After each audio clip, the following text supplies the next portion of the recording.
Welcome to another edition of Thought Leaders Live, where we talk with thought leaders in business, life, and all points in between. Today, I'm joined by Rene Zamora, founder of Sales Manager Now, author of Part-Time Sales Management for Small Business Management Sales Teams.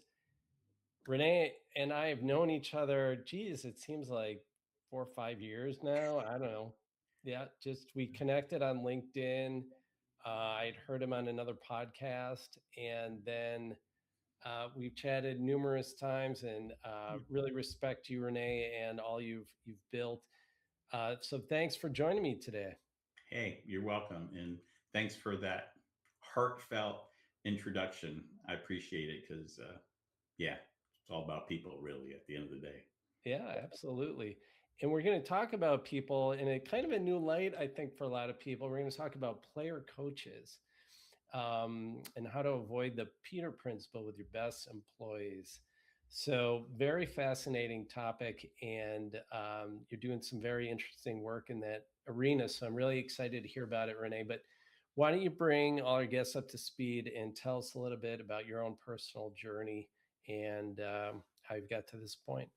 Okay, but first, Greg, I'd like you to point out to everyone about my title, what I you noticed about it. I And was just going to mention that. Yes. So before we got on, I said, Rene, I think you want president and founder. And he said, no, I don't. It's president and found. Why don't you tell us about that? I'll tell you about it. So I'll shrink the beginning of my story as far as being an overachiever and all that stuff, and wanting to and getting into sales and sales management. But so I did that for 20, 25 years. And then I got into consulting for 5 years. And the story really, this chapter of my story began in 2006 when I was really successful in a training in high performance team and leadership training consultancy, and learning how to do strategic planning with small businesses. And I was even facilitating um, municipalities. There was an airport that had two counties, and I don't know how I ended up being. I didn't go to training to facilitate those things, but someone saw I had a skill, so I did it. So there was a lot of things I was doing there, but I was not. I was beginning to be unsatisfied, and I guess this was my life crisis pivot point. I call it a career crisis, where in 2006 I was just kind of lost my mojo for continuing the training. I was feeling empty when people would leave. Bye. I'm a leader. I'm a coach. I'm in there all the time, and this was starting to be real for me. But it was more than that. All my life, I had achieved things. I can remember typing one time, "Let's make it happen," to one of my teams. Like, we can make it happen. And this was starting to get. I don't know. That was changing in me. I didn't lose my drive, but that something about me making it happen wasn't as, I don't know, it was changing. I couldn't even write a business plan. I could still recall sitting at that desk, looking at that plan and understanding, why can't I just put down some goals? I always wrote goals, and I couldn't. And so I was in a funk. I started praying for new direction. I met someone that jumped on board with me, a brand new friend who understood what I was going through and was praying with me also. And if you haven't guessed it, I'm a man of faith. And so I'm leaning spiritually on some direction because I wasn't finding it myself. And then one day, out of the blue, 6 months later, a lady, Deborah Gerbel, um, we were meeting just to network. She sold a product. I was doing training, whatever. Let's see if we can network. And through that conversation, she said, well, why don't you just be a sales manager for small businesses? And and that's when Sales Manager Now found me. Okay. And I said, I'm going to do it. It's like, she didn't even have to explain it. She just said that. Why don't you be a sales manager for small businesses? And I said, of course, duh. And I said, do you know what I was so excited. I said, do you know what my company name should be? And she says, no, but I'll ask my husband. Again, I've never met this lady. I've never met Raymond Gravel before. And he emails me three names the next day, and one of them was sales manager now. And I said, perfect. You want a sales manager now? Yeah, right. Call us. And so the gentleman that I met when I was in a funk, um, Bill Terry, guy was praying with me, encouraging me. When I told him, I know what I'm doing, I got my direction, he goes, I know who your first client's going to be. He was selling CCTV camera equipment and all, and he had a customer in Texas. We were in Washington, and he said, these guys are trying to start this. They're a locksmith and they're trying to sell cameras. It's totally different. And so he said, you should work with them. He set up a meeting. They became my first client. And I've never been without clients. Like within 2 weeks of like, here's your direction, here's your client. And I still have the map that like, oh, here's my business plan. It's like now the business plan just came like this. And I tell people I just felt like I was breathing. And it was just so easy instead of trying to swim, which I'm not a great swimmer. That's effort. Anyway, so that's kind of the story that got me here. 20 years later, I've written a book on sales, on fractional sales management, because that's what I ended up doing. I called it virtual shared sales management at the time. Working with GoToMeeting with no video camera, just sharing documents and screenshots. And but anyways, so now I have 6 managers at Sales Manager now. I don't manage sales teams anymore. I manage them. I do things like this. I'm working on the coaching program we're talking about for player coaches. And so just whatever is finding me next. I'm not always pursuing things as much, just going to, I call it, I'm just paddling down the river. Nice. Right now it's a little calm paddle. Other times Yeah. it's a little turbulent, but Going with the flow. I love it. yeah, Well, that's I'm it. glad you found your way here. No Thank pun you. intended. But let's talk a little bit about how this latest chapter and in the player coach. So talk to me about it. What's going on here? Why did you come up with deciding to, what is a player coach in the Yeah. workplace and why they need your help? Well, I think what they are is someone who has 2 roles. Has been assigned 2 different roles, but one job description basically. Okay, so you're the head of accounting. You probably do some accounting work, and you're a leader manager of the department. Your title could be anything. It could be nothing. It could be just your name. It depends on the size company you're at, or you could be the team lead, or you could be the manager, but you have work that you're responsible for producing, and then you also have leadership responsibility. Sometimes you're just called the manager, and it just what comes with it is this other work duty. In a sales role, where I'm more familiar with, it's the person who's the top salesperson, usually because they seem like they know the most. And then they're asked to also coach, teach, lead, manage, whatever you want to say, the others, and given a little bit of money. And so anyone who's doing a leadership, coaching, guidance role, responsibility for others, and doing the same role that the others are doing Hmm. is what I call a player coach. Could be in any department. So that's how it would be defined, Greg. Okay. And you do see that in sales. I always thought, the top salesperson, people were like, don't talk to him, let him go or her go and let them be the producer. And I, but that's not always the case. They're leery of it. I mean, I definitely hear exactly what you're hearing, Greg, but it doesn't mean you always follow your instincts. Got and it. in the I didn't realize it at the time, but when I was like 29 or 30 in Silicon Valley, I was born in San Jose, so California. And so that was the wireless mobile phones. We actually had them mounted in our car and selling brick phones and a little bit of flip phone stuff. But I was right in there selling to companies, AMD, Intel, to mom and pop shops, roofing and screening companies. But I was really good at it, and I worked at a small company, a Pactel Mobile Services company called Salutel.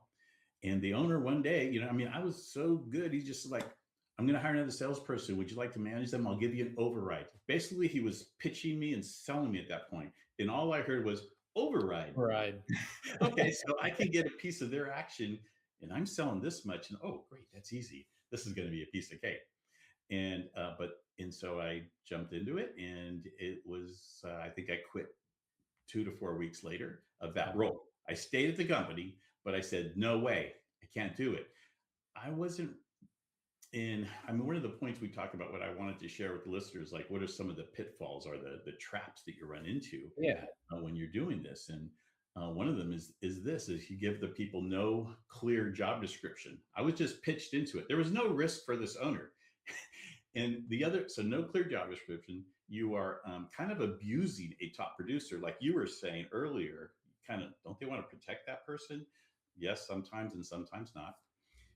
Especially if they're the only one or maybe two that are there, and the owner or the leader can't understand how to bring in more. And so, no clear job description, kind of taking advantage of this good employee and not giving him any support or clear direction. I mean, here I am, ended up being an expert in sales management and leadership in this industry called fractional. But on that time in my life, without any support, I Oh, was yeah. on my own. So there, I probably could have done it well if I was supported and thought through and saying, this is what we expect you to do. Just meet with them on this day, give them a little bit of this. Don't worry about the heavy stuff. You could throw it to me. There was no discussion. It was just like, of course, you'll know. They'll Yeah. just do what you do. Well, before we get to the five tenets Yeah. that you should do follow to do it right and help the player coach, is there any other common pitfalls you want to mention? Um, Is that the big one? just not thinking it through, really, Yeah. just not thinking it through. Okay, well, let's move on then to what the five tenets, and I should note that I don't know if you read the show's description, you saw that you've done this with a couple player coaches who actually went on to become CEOs. Yeah. That's incredible. Yeah, the one was from the first client, Michael Schneider. He was just out of college, learning how to sell, and yeah, and then whatever, 20 years later, I don't know, he probably became the CEO 3 or 4 years ago. So, he Incredible. kind of grew that division and all, and we've stayed friends. He's like, Michael, you're like my son. Okay, if you're listening to this, Yeah. great, great young man. Um, anyways, so, where am I here? so tell me about the five tenets then, Five and tenants. help Okay. people like Michael succeed. Yeah. So what it is rather than going into, sometimes people jump too quickly into all the fine details of coaching, no personalities, no temperaments, how do you position them for success? I mean, those are like kind of elevated coaching practices. They're not like automatic. If you're in charge of a team, you need to get a structure in place. Okay. And the structures and the tenets. Believe in your people. Okay. And if you don't believe in them, either change your thinking because you're thinking they're not like you and maybe they don't have to be like you, or they're not performing well and you need to address it. But the bottom line is you need to keep your belief in your people because they know when you believe in them and they know when you don't. Hmm. So that's big. Next one is expectations. I wasn't told what to do as a player coach in that first one. I was just said, go make some more money and get this person to sell a lot. you know, but there was no clear expectations. Every one of us really, I don't know about everyone, but most employees really appreciate when it's really clear on what what they can do to be arrive at success, to be successful. And if we don't know what that is, then they just try whatever they think is, and that's where that miscommunication and frustration comes in. So, at clear expectations. Accountability, how we look at it is we're not big on us being accountable for someone else. I had an owner who used to tell me, Rene, I think you just need to get in there and nag them more. And I told him, I just don't nag. Sorry. Maybe my kids, okay, but not my staff. Right. I don't do that because our culture is about the third tenet is about other people being accountable for themselves. We truly want to work ourselves out of a job if that's what they want, because people just know how to manage themselves. Okay. The fourth one is meetings.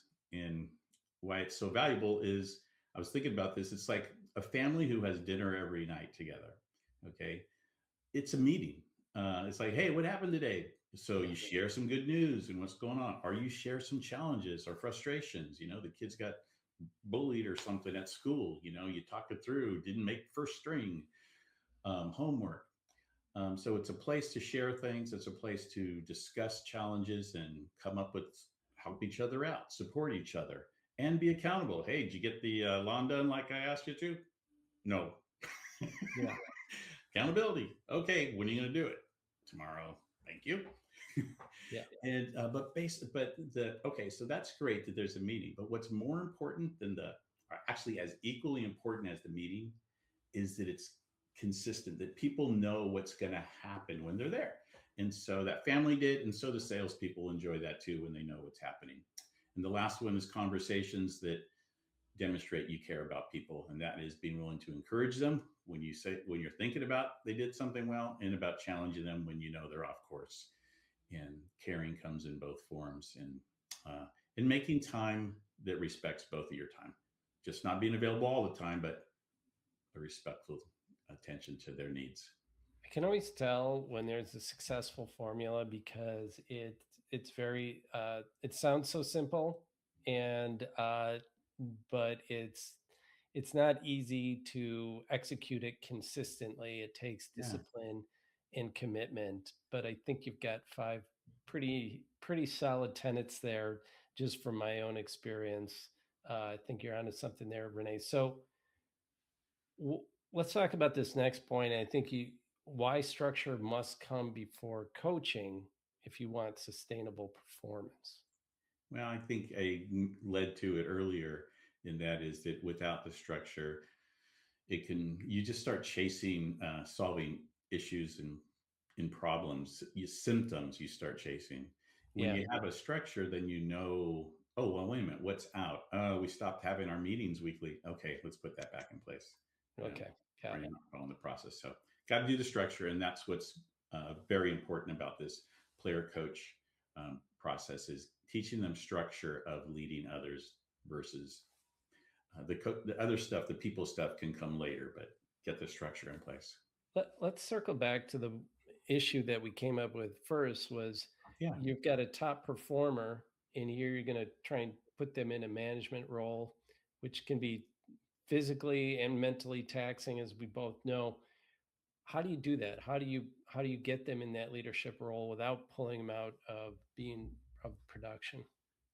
Well, the way we did it successfully is, first off, make sure they know what they're getting into. This is your time commitment. The reason and that's part of like why I saw our fractional approach. It's very, we have our set cadence of time. We know how much time we probably are going to be giving to each team, 10 to 20 hours a month. And so can an owner, so can a player coach. So first off, understanding how much time you should be putting in and where you should be putting it, but letting them know that before they just get in the job and then telling them that,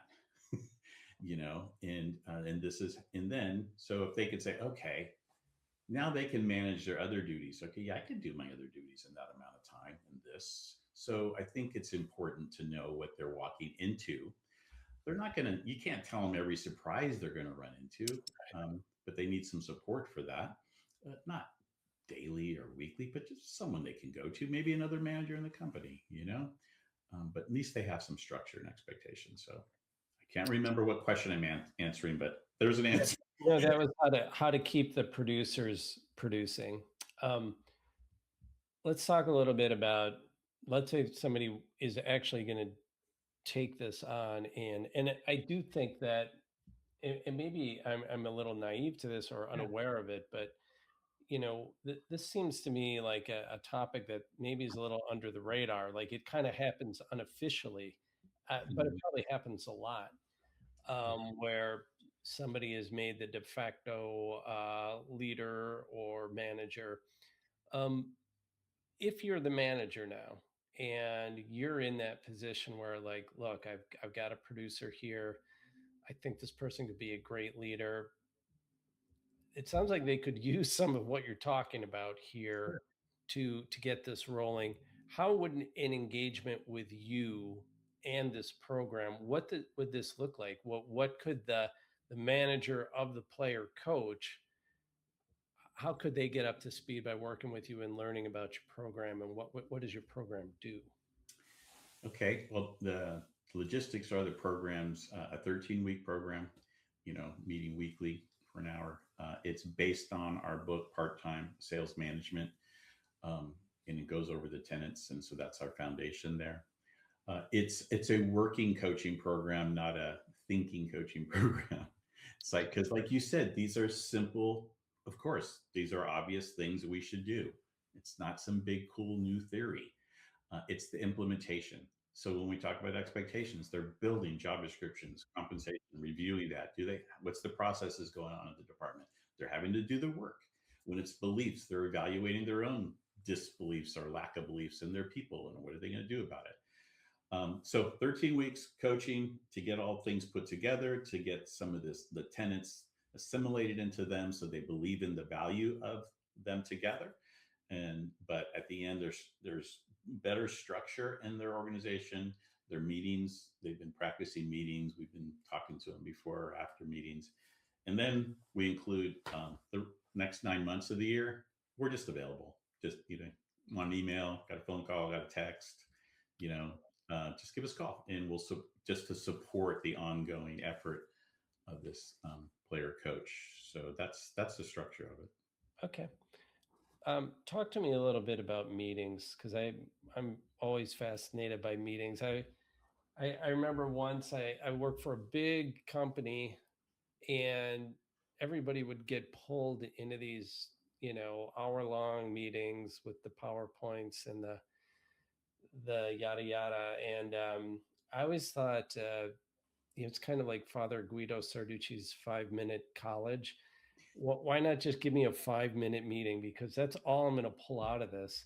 Right. Um, Tell me about how you think a good meeting should run, especially what would be one like working with a player coach. Well, if we talk about meetings for your department and for your people, then those meetings, they should have a purpose that it's to help your team get better. So this is another attitude a player coach has to have, is they have to care about others, want good for others, not just themselves. And I wasn't ready for that when I first was asked to be a player coach. I was about making more money right now. Yeah, right. and and so if you keep that purpose in your meeting, that for us it's like our the purpose of this meeting is to help you sell more. Hmm. Okay, that is the purpose. So if we're ever off course, if you guys see that these meetings aren't about helping you sell more, it's about helping me manage better, it's about helping other departments do their department better, any of that, then you let us know, because they have to be able to. So everything we do bring other departments in, we bring owners in, but everyone coming in, all that communication, conflict, whatever, it's all about, at the end of the day, they see how it could help them sell more, and then they want to come to the meetings and their opinion. So that's one. The other one is engagement, not a bunch of teaching and preaching. Get people involved. I help. I encourage my manager to facilitate learning amongst each other rather than us teaching. Let the next good idea be taught by them to someone else, and that's what people, they all know they can contribute. And my meetings on Thursdays for my managers, these expert sales managers, they're optional. I don't, for these guys, I don't make them mandatory.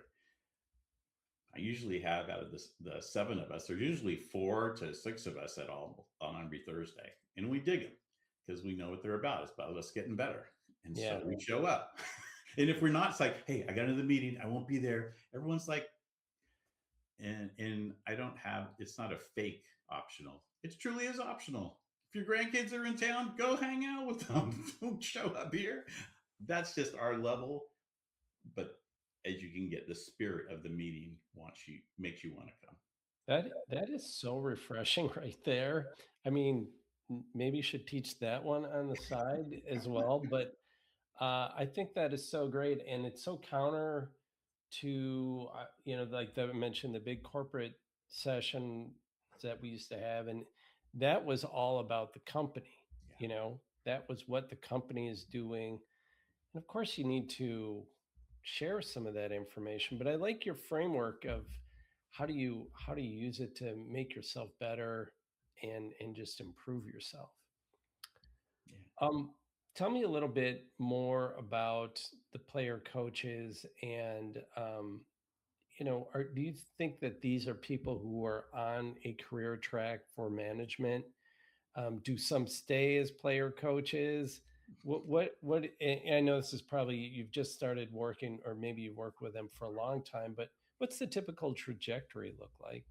I don't know what the trajectory is. It depends on the size of the organization, you know. Okay. But like you said, it's just sometimes you're hired as a manager and you're a player coach. I mean, you are the manager, you are a paid manager, but you also are doing work because that's what's needed in your department. So every manager doesn't get the luxury of just leading and managing. But so there's always a little bit of that. I mean, I just went to Chat GPT and asked, okay, tell me what's out there on Player Coach, and I feel like there's a big need, but is there a gap, or is it just me thinking it? Because I mean, it's the easiest resource I can go for some research, I guess. And it was just, I don't know. The feedback I got was that no, it's a real gap. There's plenty of leadership training and management. I was doing it, 25 years ago, and still going on, and it needs to be out there because there's good practices, conflict resolution, how to set clear expectations, all these things. But there's not much that's addressing just calling it what it is. This isn't 100% management. This is doing and managing, and you have two roles. And I agree with your statement. You just kind of morph into it, or you're just assumed into it. And there's nothing wrong with that. It's just that it takes two different skill sets, and that's all I'm calling out is okay. There's two skill sets here. We need to help the people in two things, and the dynamic of being a peer and a leader. So there's just a little bit of extra work there that helps these people get stronger.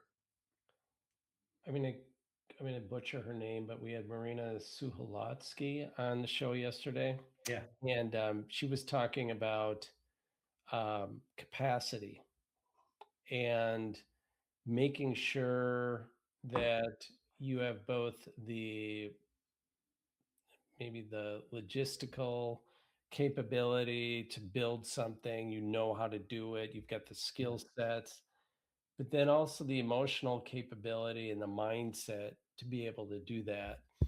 And as you're talking to me, I'm thinking, like, for me personally, I'm both a writer and a strategist, and those are two different hats that I wear, and you have to be able to shift, and you have to shift mindsets. And when you're a player coach, especially salespeople, because I think you get a rush of adrenaline if you've ever been in sales. That is pretty significant. That dopamine hit yeah, versus management, which is probably shots of despair. But no, there's some good stuff too, obviously, and yeah, for sure. excitement when you see people succeed. But tell me about the mindset shift and how to work with that. I think that I don't know. I mean, I think that's more personal. As I was listening to you, I was kind of reflecting. Okay, how does that happen to me? And I feel like it's selling is fun, but no, I think I get more hits on my Thursday meeting of hearing about what someone did with the team and how that person changed over there. So that's been an evolution, though. Again, I shared my worst case scenarios, like who cares what that salesperson does? They can't do anything right. I'm out of here. Yeah. To like, it's all about other people succeeding and growing. Maybe it's just this stage in my life. So, what does that saying say? People don't leave companies, they leave managers. And so, even a program like mine, it doesn't mean that everyone's just going to be just the perfect manager.